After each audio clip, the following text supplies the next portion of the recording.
This is Megamaster How To. Ek is Leon Groep. I am Leon Groep. And in this video, I'm going to show you how to replace your igniter in your gas braai. The igniter is the spark behind your gas braai, the chutney on your braai broodjie, the flame in your bushfire. Now, if your braai has lost its spark, let me show you how to fix it. First things first, check if you need new batteries. Top tip, remember to remove the plastic from the battery first. Nee Kobus. Step 1, unscrew the module cap and plastic nut.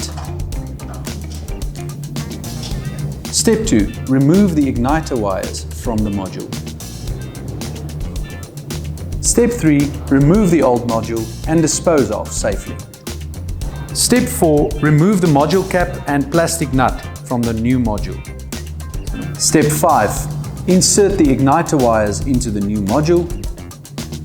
Insert the new module into the correct position and secure with a plastic nut. Step 6, insert the new battery with the positive side facing you for some positivity.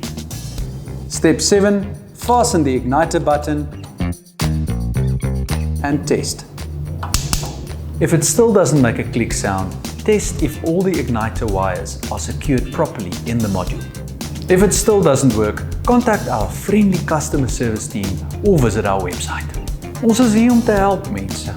Nou ja toe, dis was Megamaster How To.